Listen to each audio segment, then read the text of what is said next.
Hey, what's going on? This is Kyle at ProjectionHub, and today I'm going to be talking about how to get an SBA loan if you are an established or an existing small business.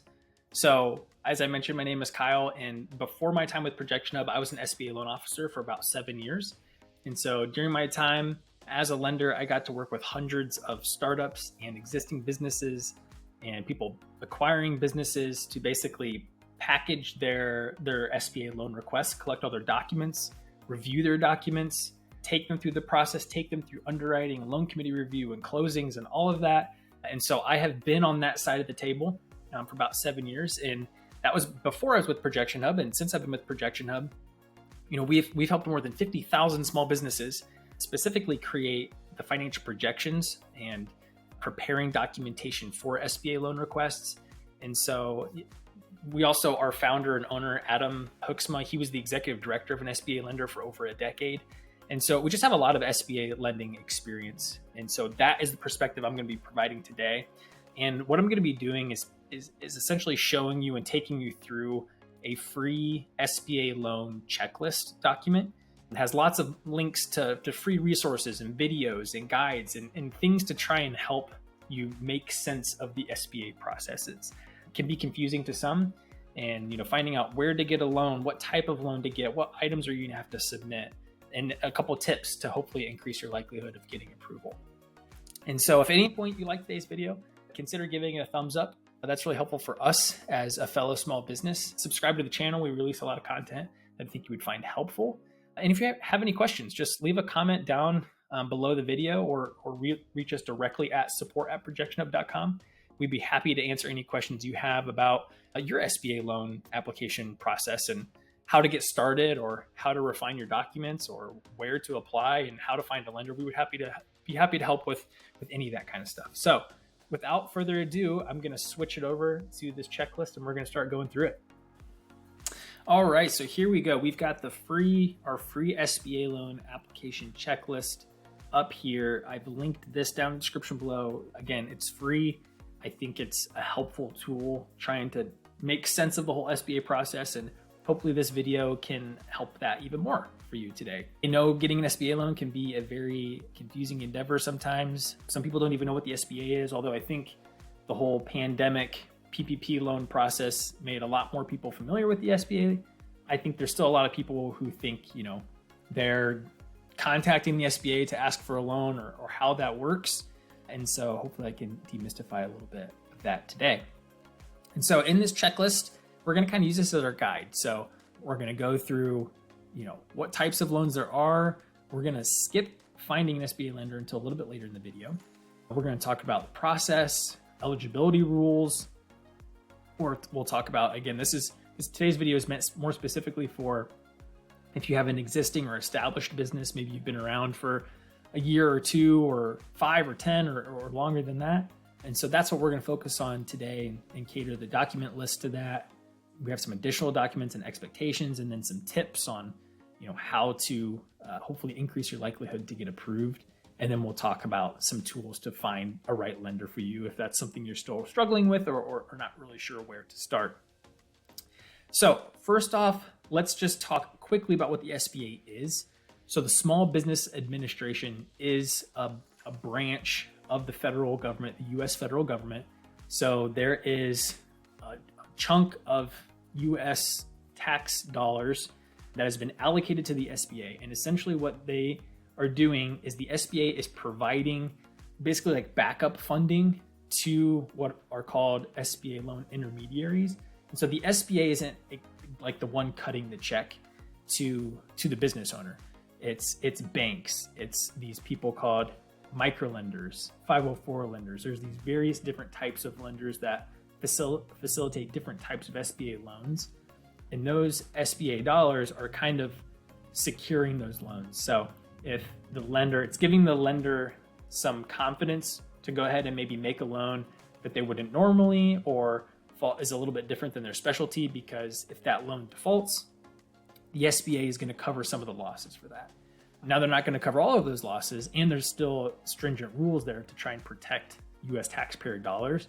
And so it's not like they can just give a loan to anybody because it doesn't matter if you default.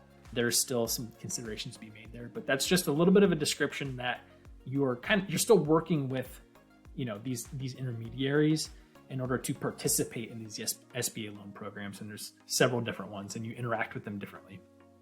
So let's talk about these three major types of SBA loans. These are the three that are probably most commonly used and accessed, and existing businesses can play in all three of these. And so we'll talk about them all here.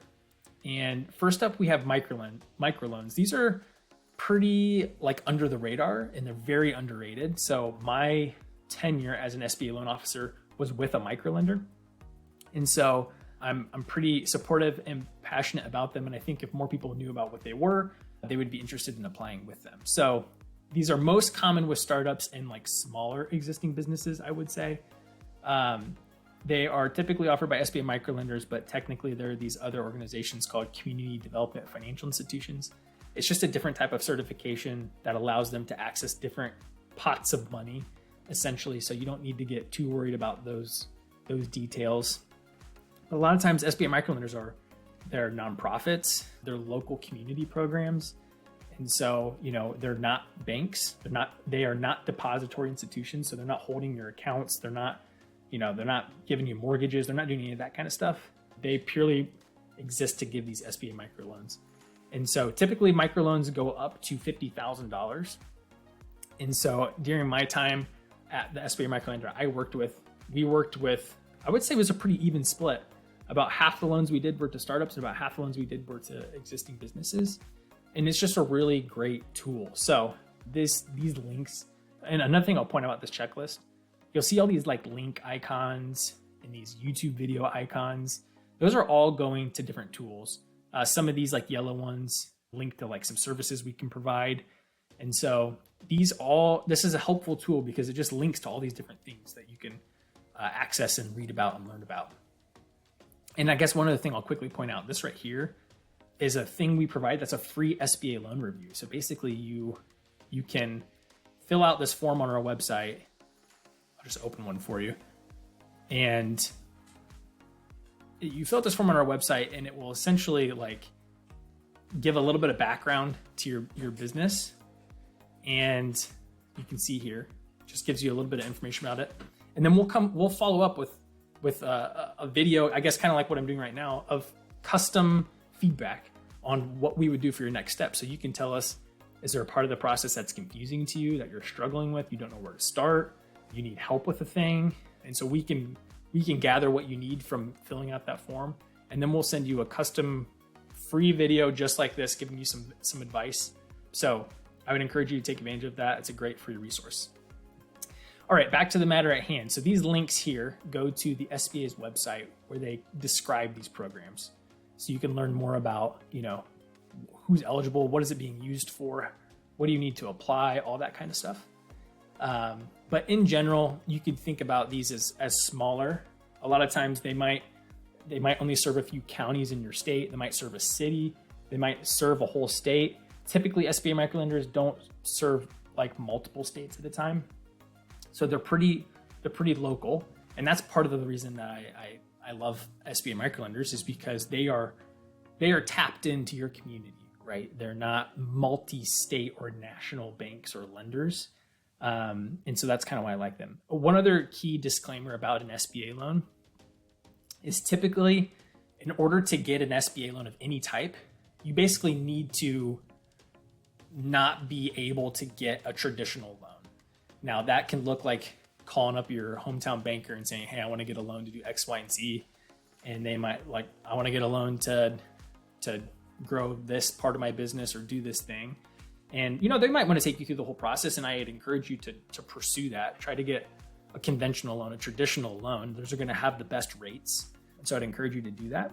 But in the event they get to a point where I just don't think we're going to be able to do this or whatever, then that opens up the SBA doors to you, right? So, and your bank might also be an SBA participating lender. And so they might try conventional first and then shift over to SBA. But that's just a quick caveat that you need to check to make sure you can't get a conventional loan first. So I'd encourage you to do that. So yeah, microloans can be used for, I mean, just about anything you can think of. I think that the only limitations is they can't be used for real estate, which again, it's only up to $50,000. So you're probably not gonna be purchasing real estate for that much. And there's a few other uses that aren't as common, but things like equipment, working capital, a lot of things fall into that bucket, and they're a very cool program. Next up is 7A. And so 7A sounds highly technical, but really this is the most common type of SBA loan. So this one is typically provided by banks.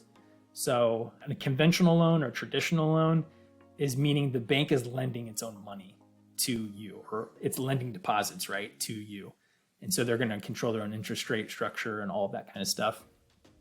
If a bank participates in SBA loans, which many do, then they still will follow a lot of their processes within the bank and the rules within their bank, but they might just have more flexible collateral requirements and some different things like that can open up some different avenues.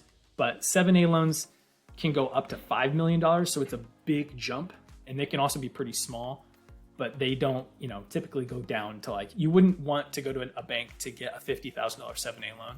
The time it would take, just different things in that are not probably worth it. So, if you're talking like a couple $100,000 and up, that's going to be perfect for 7A. And at the risk of confusing it any further, there are, like the lender I worked at was a micro lender, but it was also a 7A lender. So there are varying levels of 7A lenders. There's what's called a community advantage loan. And that means like it was a program that would allow us to go up to $350,000, right? So there's a different type of SBA loan for different amounts and different uses in different places. So it's understandable why people get confused, but we're gonna talk about that more, about where to start, where to find people. But just as an introduction, these can be used for a variety of reasons. They can be used for acquisition, they can be used for real estate, they can be used for working capital, they can be used for equipment. Probably the most flexible, most common type of SBA loan. And those can go up to $350,000 through some programs, $1 million through some programs, $5 million through some programs. But you typically don't have to go to multiple lenders to do that. Like a bank would be able to provide any of these, most generally.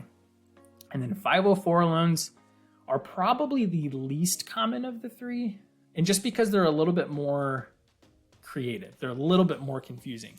And essentially how they work is there's three participating funding sources. One is one is basically a bank, right? So they put up half of the cost of the loan.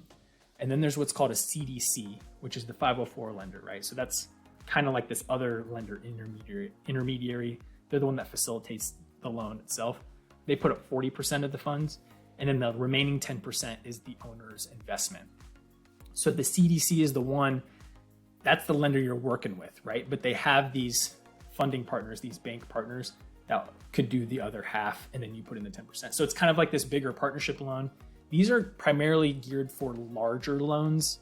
It says up to 5.5 million per project, but you can do multiple projects. So a lot of times these are long-term fixed rate loans for buildings, land, large facilities, long-term equipment. This isn't the run-of-the-mill typical loan. These are great for larger investments and are a really great option. Again, these all link to the SBA's page on those programs that talk more in detail about those loans, what they can be used for, eligibility requirements, you name it. So that's the quick overview of those three. So you can think about startups / smaller existing businesses for microloans. 7A is going to be your typical existing business for your, medium to larger size loans.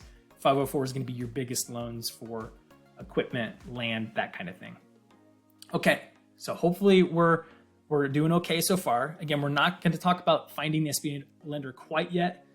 We'll do that later. This video is time-stamped, so if that's the part you're most interested in, you can jump to that part of the video. That's totally fine. Again, you can take advantage of our free SBA loan review too if you'd like some help finding a lender and getting some ideas, but I'll demonstrate some of that later here. But real quickly, let's talk about eligibility and requirements. So I'm going to open up this link here, bring it over. So the SBA does have eligibility rules.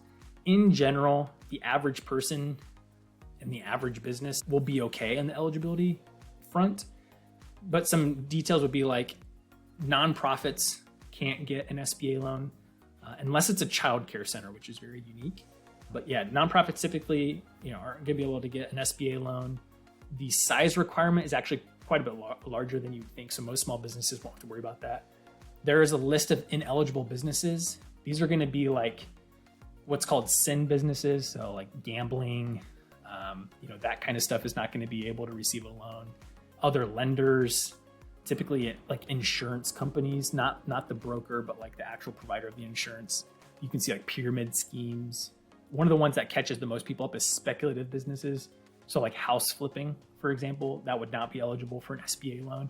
So in general, most businesses will not run across these and have a problem with it.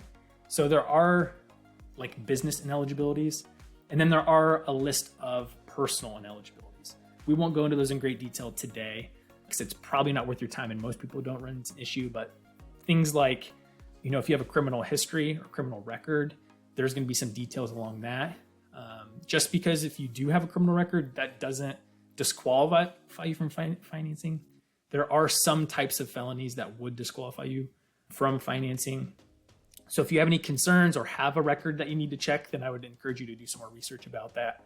If you've ever defaulted on a federally, backed loan before, like even like a student loan or something like that, that was a federal loan, that would disqualify you.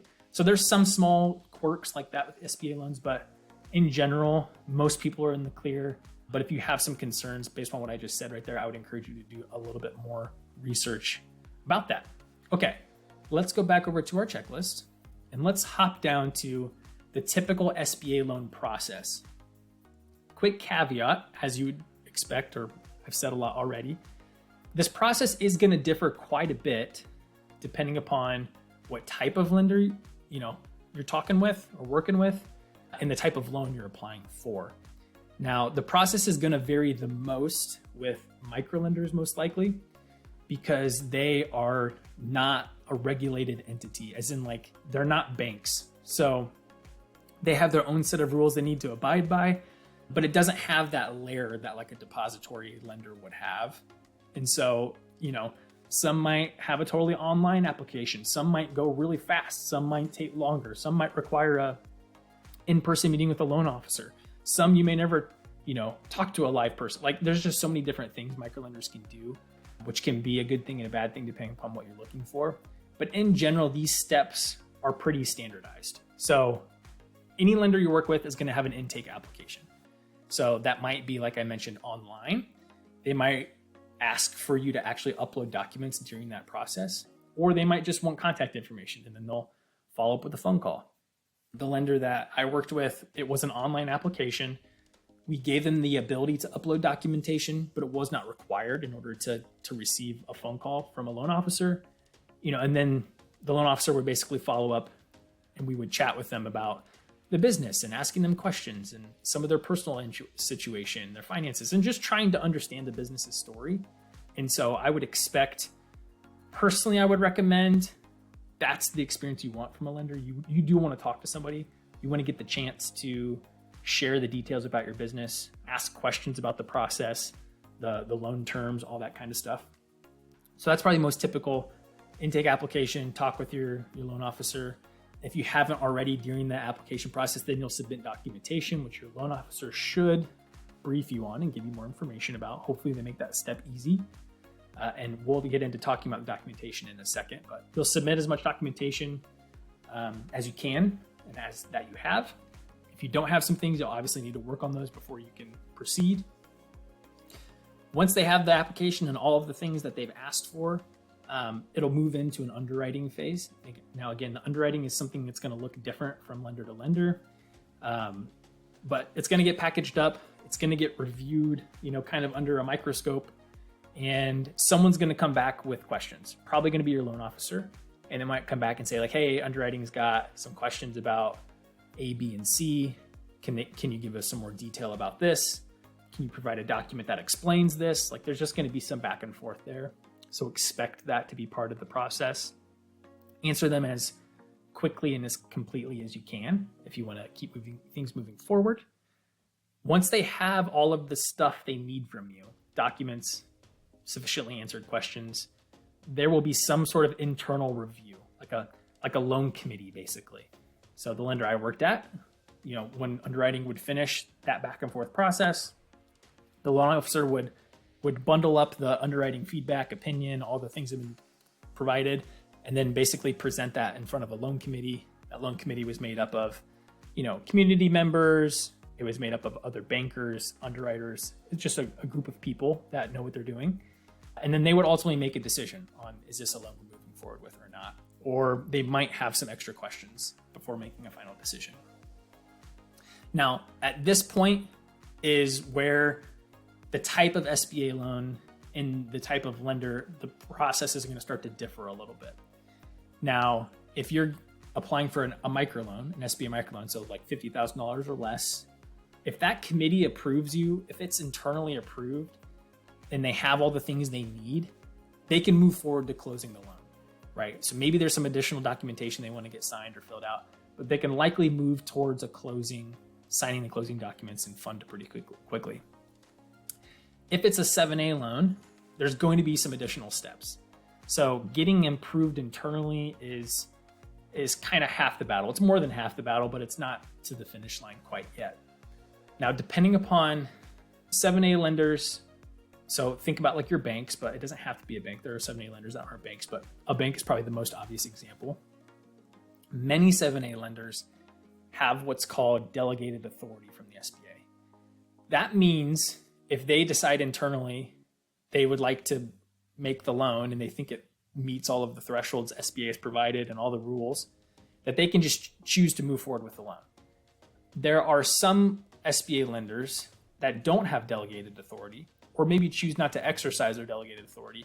And that means packaging up the loan, shipping it off to the SBA, where one of the SBA's underwriters will review the loan, maybe ask some questions to the lender, not to you personally, and they will do their own review and hopefully approve it. And then they come back to the lender, and the lender would say, "Okay, great, SBA has approved it. We can move forward." So that can just lengthen the process, can repeat some questions, can require some more documentation. So just giving you a heads up and encouraging you to have some patience if that is the case. Regardless, there will be additional documentation to fill out and maybe submit. So let's say you get all the necessary approvals. There will probably be additional SBA forms you need to fill out, maybe some things you need to collect and submit, and then eventually getting to closing, you'll sign all the documentation. And then after the loan is closed, there will be some follow-up expectations, right? There will be receipts to provide to prove that you spent the loan, how you said you were going to. They might want like an annual updated tax returns. Like there will be some ongoing things needed from you even after you close the loan. So just keep that in mind. Don't disappear from your lender. It's one of the number one ways to get your loan called is to just stop talking to them. So make sure you stay in communication, keep them updated, get them the things they ask for. They're not doing it to be a nuisance. They're doing it because they're required to by the SBA. And then 504s, to be honest with you, I'm not going to speak in the SBA review process because I personally have not worked for a 504 lender. I've worked for a microlender and a 7A lender.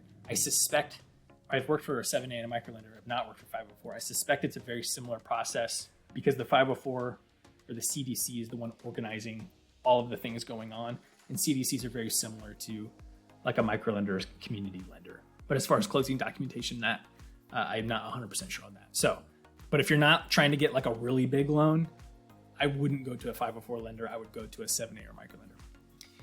So that's your typical SBA loan process. There's going to be lots of things to collect, lots of back and forth, answering questions, some phone calls, submitting documents. There's just going to be a lot. So prepare for that. It's not uncommon for any typical loan, but business loans just require a lot more details, especially for an established business. All right, let's go ahead and get into the nitty gritty of the documents for existing businesses. Now, while existing businesses, well, that's not exactly true. I was going to say they probably have the most documentation. I think acquisitions probably have even more documentation. Existing businesses have quite a bit. So let's just kind of start to go through these. We already talked about a lender application. Every lender is going to have their own application. So if you apply at multiple places, you're going to have to fill out everyone's application. That is a kind of a frustrating thing. There's many things that transfer, but any of the forms you have to fill out, you're going to have to fill out again. So warning there. You'll need to fill out a personal financial statement. Now, what I have linked here is the SBA's kind of default version of a personal financial statement. I would encourage you, just from an exercise, download this and fill it out even before you've applied with anybody, because it will just give you an idea of, what they want to see from you personally. And it might help you remember things you haven't thought about. It might help you gather some information, calculate some things maybe you haven't done that, like net worth and assets and debts and all that kind of stuff. So I would encourage you to do that as a practice before you even apply with somebody. Every lender also will probably have their own personal financial statement. They might accept one that you filled out from like the SBA or something, but they might also ask you to fill out a new one. So I still think it's worth doing because you can copy over numbers and that kind of stuff quickly. Now, you're going to have personal tax returns 2 to 3 years, or, if you're only 2 years old or 1 year old or something like that, just give them what you can. But up to 2 to 3 years, probably they're going to want personal tax return and your business tax return. So depending upon your business entity, it might change what the document looks like, right? Like if you're a sole prop or something like that, your business tax returns might be like or even like an LLC, your tax returns might be like your Schedule C. You can just separate those out and send them to the lender. But if you're like an S Corp or something else, you might have a standalone tax returns for that. But regardless, you're going to need 2 to 3 years. So get ahead of that. Talk to your accountant, your tax accountant, get copies of that. Pull that together. Then you're going to need some current financial statements. So this list says a profit and loss statement year to date and a balance sheet year to date. Yes, you will need year to date for both of those. If you have the ability to get 1 to 2 prior years, especially of the profit and loss statement or income statement, I would encourage you to do that because they might ask for it anyways. So a current year at least, but a couple of years of an income statement, profit and loss statement would be a smart idea. And an up-to-date balance sheet. This is a video that goes to a free balance sheet template that we have, and a video guides you through how to fill it out. I actually, if you don't have a balance sheet, I would really encourage doing this because it's not just a template that says, hey, plug in your numbers in the balance sheet, but maybe you don't know how to calculate them. And it's set up in a way where it asks you questions and you answer those questions with your numbers, and then it will build the balance sheet for you. So it's really a cool tool. Financial projections, if you're doing like an expansion.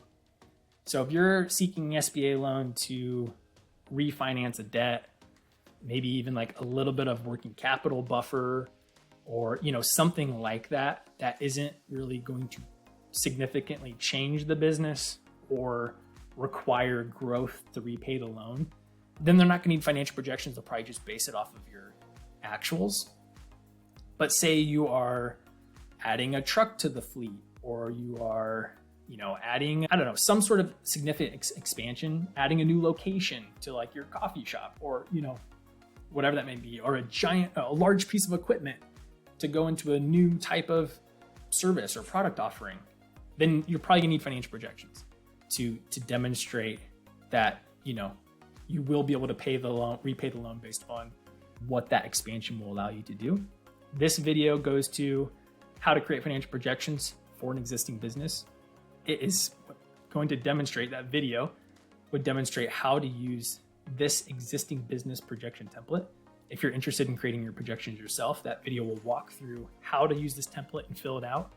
This template is linked down in the description below. It's not free, but there's also a thing down there to get a promo code for this template if you'd like to get it. It's really powerful. It's really simple to use. You're only editing things on these blue tabs and in these blue boxes. So it's pre-filled out to give you an example of what goes where, but you'll have your assets, any assets you plan to purchase, current loans, future loans, any investors, and then you'll put in basically your historical revenue for as many years as you have it, up to 5 years, and some of your current year data. And then you can choose how you want to project from those actuals. Like, do you just want to do an average of the current year, the average of all of the last years, and then you can manipulate that by some estimated percentages up or down if you'd like to, and then it will project out 5 years, and you can tweak that growth or contraction percentage for each year if you'd like to. And you can put in some manual detail for any one of those revenue numbers there. So it's really quite easy to use. You'll do a very similar exercise for the expenses. Like you'll put in some actual line items, some categories, what those numbers are, how you'd like to forecast that expense. It's really, really quite simple to use. And Templet's going to do some awesome things. One, it's going to give you some estimated valuations. So based upon 3 different methods, book value, discounted cash flow, and multiple of earnings, it'll give you an estimate for how much your business is worth, which is pretty handy to have that. Obviously, you don't necessarily need to have that for applying for an SBA loan, but it's a nice tool to do that. But it's going to produce all of these nice charts and graphs. But most importantly, let me get my face out of the way, all of the financial statements that you would need for projections for a lender if you're trying to do an expansion. So that template is linked down in the description below. If you need to make projections, you may not need to have projections for your loan application request.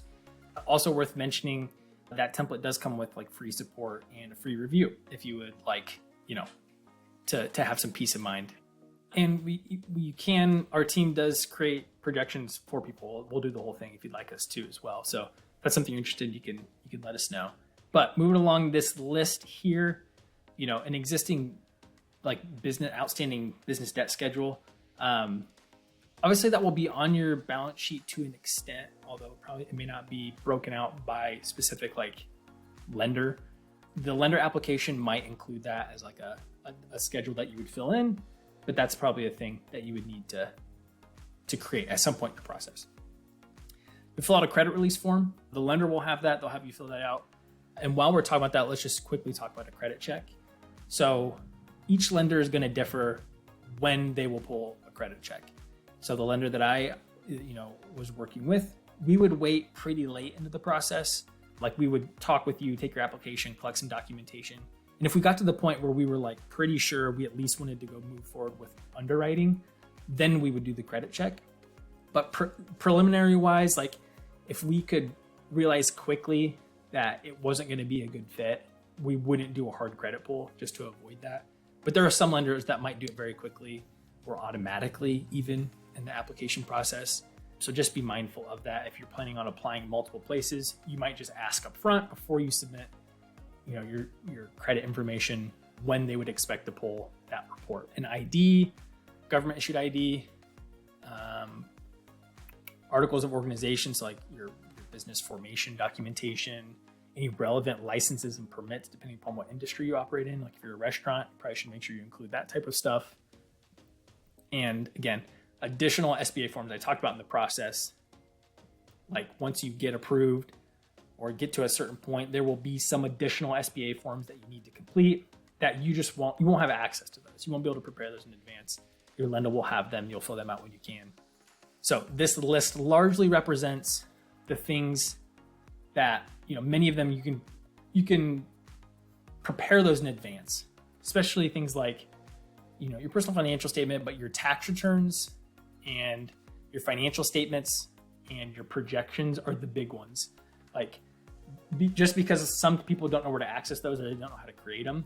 And so if you can get those nailed down and ready to go, even before you ever talk to the lender, that's going to really help speed things along.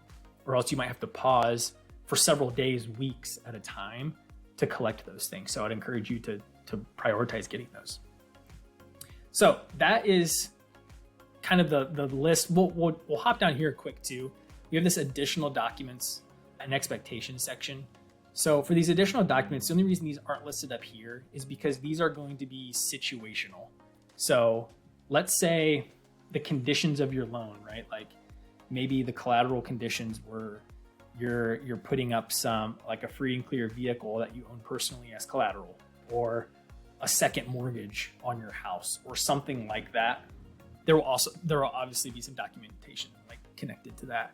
So you would need to provide those at some point, depending upon how the lender communicates that and when they want them and how they want to get them.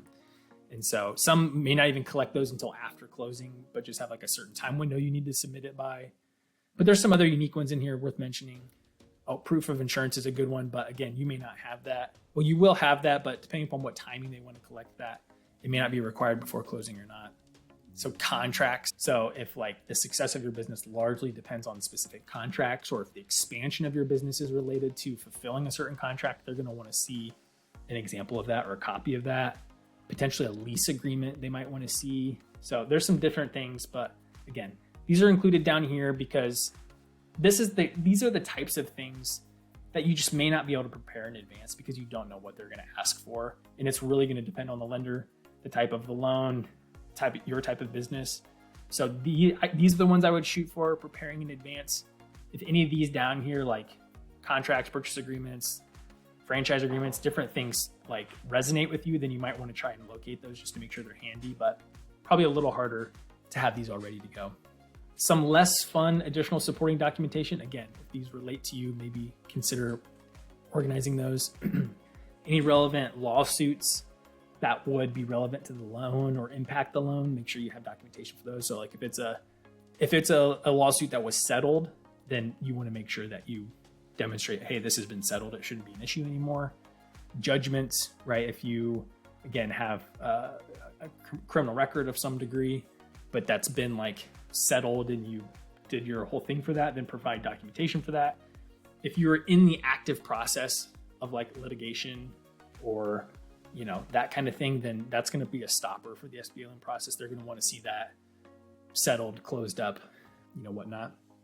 And then obviously, or maybe I shouldn't say obviously, but bankruptcy is a big one too. I should have mentioned that on an eligibility standpoint. There are some things around a bankruptcy that could disqualify you from an SBA loan, depending upon how much time has passed, what types of loans were charged off, and whatnot. But regardless, your lender, if you've ever had a bankruptcy, your lender is going to want to see probably documentation and some details around that, the proceedings of that bankruptcy. Okay, so we have talked about all these details. Let's go ahead and hit some key points. Actually, let's not do that. Let's do finding an SBA lender. So here's some tips on, maybe we've talked about what type of SBA loans might be interesting to you and what the process might look like and some documentation you need to get ready for it. But now let's talk about where do you actually go? Where should you find the right SBA loan for you? Especially if any of these types of SBA loans I talked about up here resonated, then where do you find the best one that fits that? If you've never heard of a microlender, where do you go to apply for one? Great question.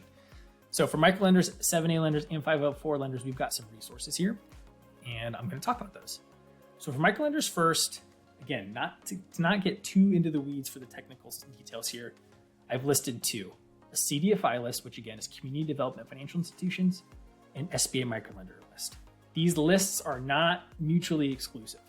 So for example, the lender I worked at was a certified SBA microlender, but we were also a CDFI.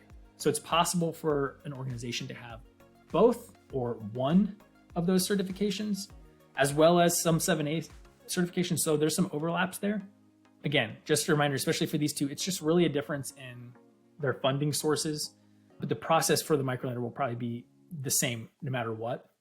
So first, let's take a look at this resource, this CDFI list. So this is on a website called Opportunity Finance Network. This is kind of just like a network for CDFIs to help provide them resources as they operate their kind of like loan agency. And they have this nice CDFI finder tool down here.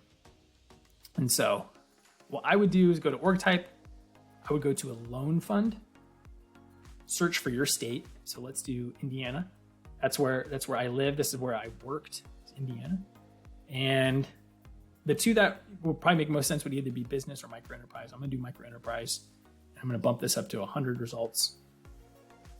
So first off the bat, I'll point out, I put in Indiana, but I got a California response. Like, what's up with that? Just like banking, but a little less so, there are some CDFIs that are quite large, and they've grown to have a national footprint or multi-state footprint. This Axion Opportunity Fund is one of those. Allies for Community Business is another one of those. They have a multi-state footprint. So there are a few. Grameen America is the same way. There are a few that have larger reach. That doesn't mean that they're bad lenders. They are certainly an option. They're good at what they do. They've made a lot of loans. Typically, their interest rates are a little bit higher. So it's a thing to look into. But personally, what I like to do is if you're in a state, for example, and you find lenders that say they're in that state specifically, that's where I would check first. So like, for instance, Bankable, this is where I worked. for the 7 years when I was a loan officer. And so you can open this up, you can see some details about it. You can go to their website and learn a little bit more about them. So this is a nice little, way to find, and there's another one that's Indiana specifically focused. Even they have cities on here. So some CDFIs and microlenders, like as I mentioned, are community focused, city, county, statewide, like they have different levels. And one warning about, I guess, microlenders and CDFIs is they just take a little bit more work to find the right one. I don't say that to dissuade you from it, because I think when you do find the right one, it's exceedingly higher approval rates. But what I mean is sometimes they're called mission lenders, right? So they might have different missions. They might have different causes they like to support, right? So one might be they might have a program specifically for Black-owned businesses, or maybe they focused a lot more on startups, or maybe they have a program that's meant to help truckers get a loan. Like they can have these really specific niche causes that won't necessarily exclude you, but just they might have their specialties. So what I encourage you is do something like this, find the lenders that are as local as possible, and then go to their website and just read about what their causes are. And when you find one that lines up well with what you're doing, that's where I would apply. Okay, so that's this tool, CDFI Locator. Let's go back. And now this is actually on the SBA website. Very similar thing. I'm gonna go to Indiana. So now these are certified SBA microlenders. So that's the loan program they can provide, that specific up to $50,000 loan. And again, you're gonna see some overlap. There's Bankable again. You're just gonna see some overlaps. Again, you can go to their website and link it there. So those are two easy to use tools to find some. You can even just do some basic Googling. SBA microlender in my state, SBA microlender for trucking businesses, you name it. So that's going to be a way to do microlenders. Also, we have a lot of connections to a lot of microlenders and know a lot of them, so you can feel free to reach out and ask for recommendations too. Okay, 7A, again, most common. And we've got two approaches here. We've got if you want to find the lenders and if you want the lenders to find you. Now, I know you probably have the urge to say, I want them to reach out to me. Just a quick warning. So this tool will start here, the SBA Lender Match tool. This is the SBA website, and it allows you to input your information about your business and whatnot, and then it gets blasted out to a bunch of participating lenders, which sounds awesome. And then they have the ability to opt in to basically contact you. Sounds great in theory, and is great, right? It's a very viable option. But a lot of lenders, like every lender wants leads. They want opportunity to make loans, even if it isn't exactly a loan that they're probably going to make. So my warning is you might have a lot of people opt in and say yes, we want to talk to this person. We want to get an application from this person. So you might end up doing a lot of work with not many of the lenders actually following through or ended up being a good fit. And so it's a little bit more of a scattershot approach. Letting them come to you sounds nice, but again, it might still end up being more work on the back end to follow through with all of these lenders. It's still a very good tool. And the lender I worked at, we received these, we opted into some, we made some of those loans. So it can be a viable path. This tool here, if you want to find the lenders, so this is actually a tool that we put together. It's linked on that checklist. I don't know if it's linked in the description below, but it's definitely linked in this checklist. So what we've done here is we've taken publicly accessible SBA loan data, a bunch of data about a bunch of loans made from SBA lenders over several years, and we've organized it and put it into this little tool. And what this does is it allows us to see which lenders are making the most SBA loans to specific types of businesses at specific stages.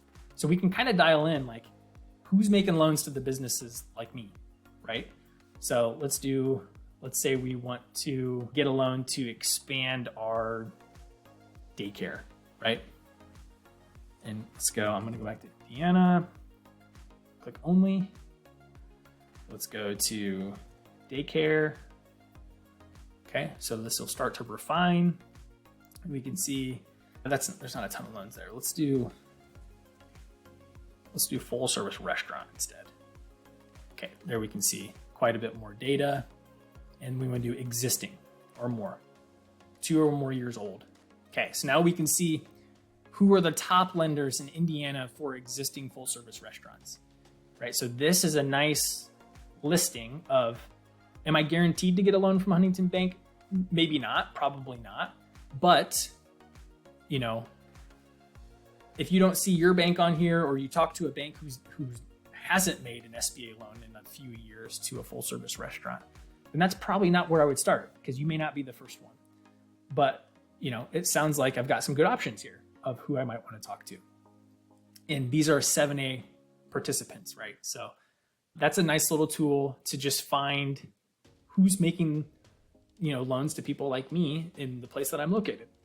And that's a nice little tool. And then this is similar to this microlender list up here, a list of CDCs, where you can look those up, again, based upon your region, your state, and find a qualified lender, right? And you can go to their website, read a little bit more about what they do.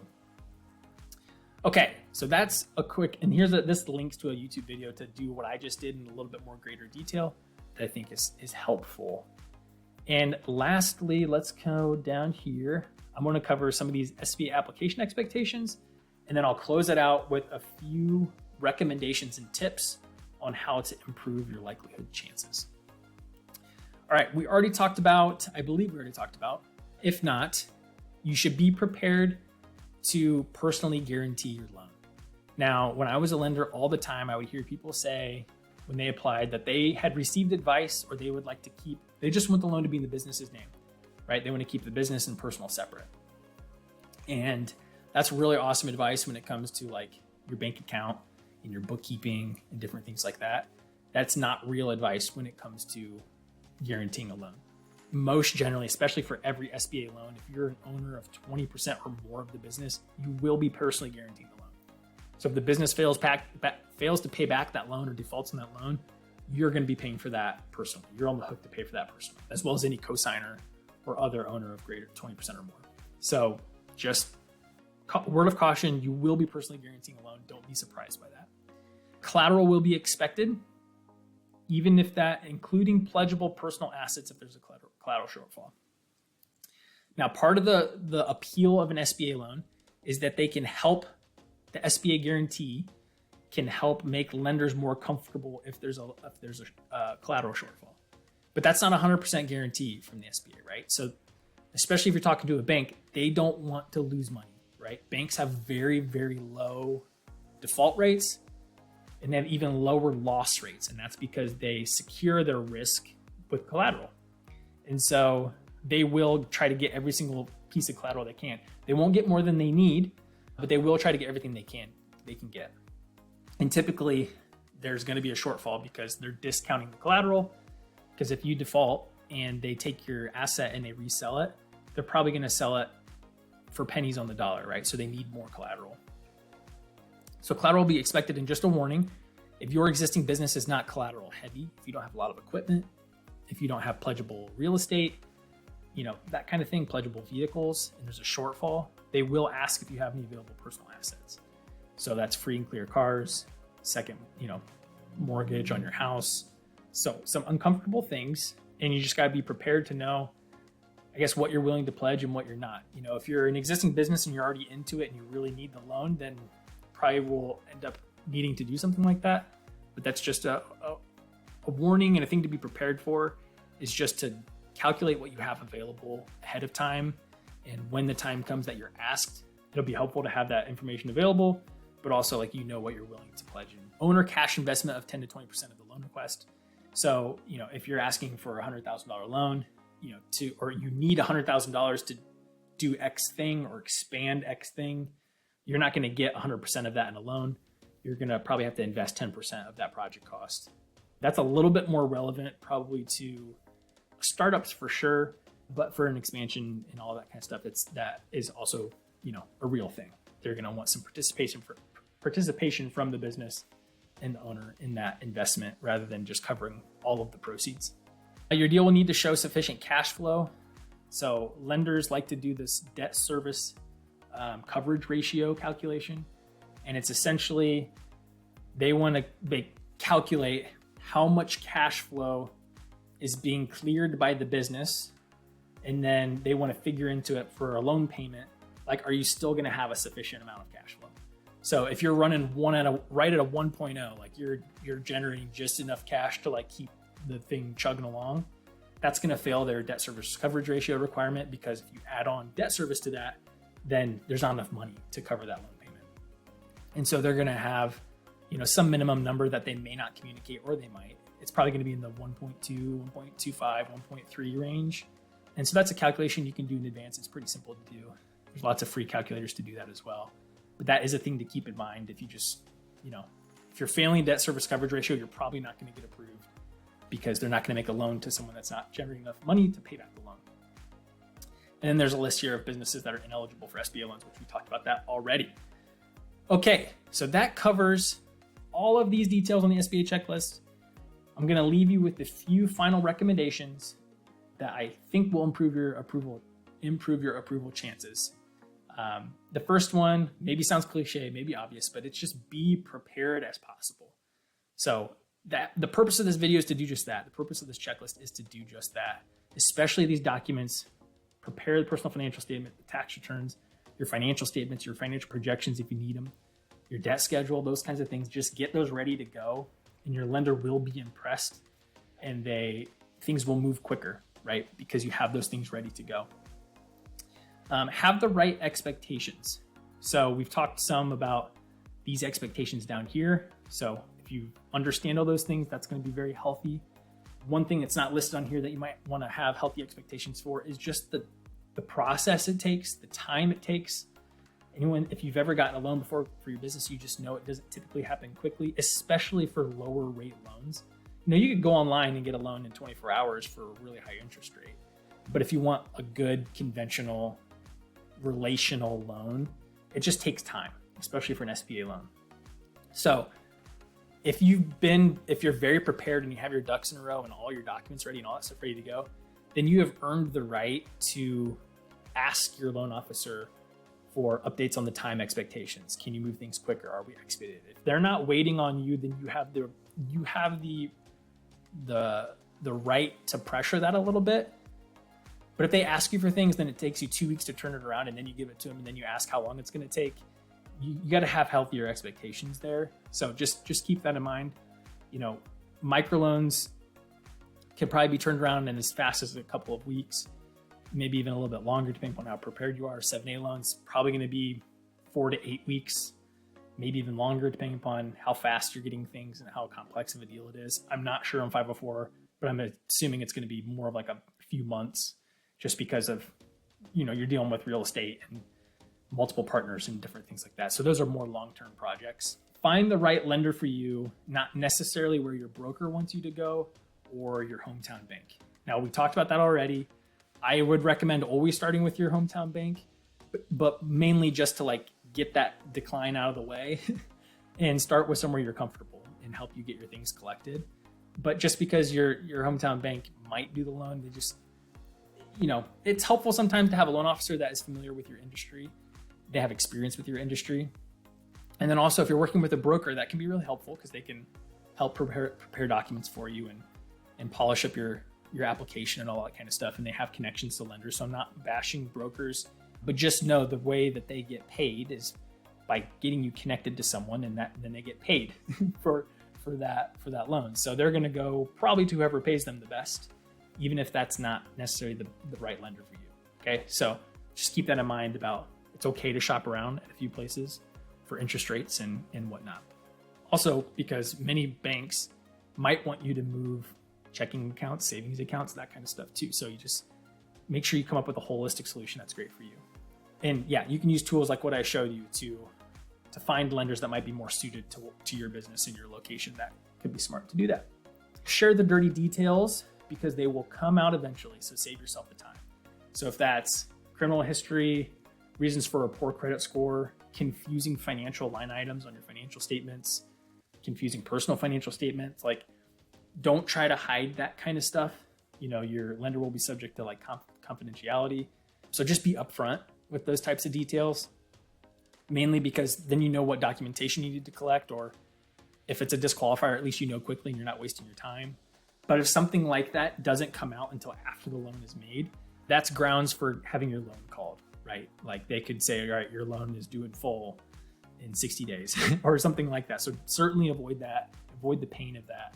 Just share everything up front so that you can save yourself some time and energy. If you do have to create financial projections, but this also applies to your actual financial statements, just make sure that they're accurate. Make sure they're realistic, especially if they're your actual financial statements. Work with an accountant, get those dialed in, make sure that they are, the numbers, you're not hiding anything in there. There's no confusing things in there. And if it's on the financial projection side, I already showed you the template we have. We've got a great video on how to fill that out, but do some benchmarking. For example, I've got the template here and, we've got some really great key financial data here. So depending upon what type of business, you might have, you could go out and find like what's a typical growth rate for a restaurant or what's a typical profit margin for a restaurant. And you can just find some benchmarks based upon that. You just want to make sure whatever you're forecasting is realistic and within kind of industry norms for, your business. So make sure that those are realistic and have those dialed in. And lastly, do what it takes to strengthen your application. So if having a cosigner is really going to improve your chances of getting approved, go ahead and have the conversation. Think about who you would like or could be a cosigner. If that's a parent, if that's a friend, if that's a business partner, I don't know who might be. Have that conversation with them ahead of time. Be like, hey, this is what I'm kind of planning to do. In the event that I would need a cosigner, is this something you would be interested in or open to doing? And if they say, yeah, whatever, you can come to your own agreement on that. Then that way, if the lender says like, hey, I think, a cosigner might really help us out, you've already done that work. You'd be like, all right, I think I have somebody. I just need to confirm with them, move forward with that. Versus if you haven't done that and then they ask you for one, that could really slow down the process. It could make it a little bit more desperate. You might not give, a person enough time. So just be mindful of that. A good cosigner would have outside income. Again, we already talked about personal collateral if needed. Just have that stuff ironed out before you get into the process to know, what tools you have in your toolbox to strengthen your application. And that is it, right? So grab your copy of this SBA loan checklist. Go ahead and fill out for your free SBA loan review. You get to work with myself and with Adam to get free feedback on, whatever questions you have in the SBA loan process. Where to start, a document you want us to review, projections you want us to review, where should I apply? That's all stuff we can do and provide you some ideas for that free review. So grab your SBA loan application, sign up for a free SBA loan review, grab your projection template if you need it. We're here to help. So if you like this video, give it a thumbs up. If you have questions, fill out that form or contact us at support@ProjectionHub.com. We would be happy to help you, or even comment down below. We can answer your questions there. And we wish you the best of luck getting your SBA loan for your business, and we'll see you in the next video. Thanks.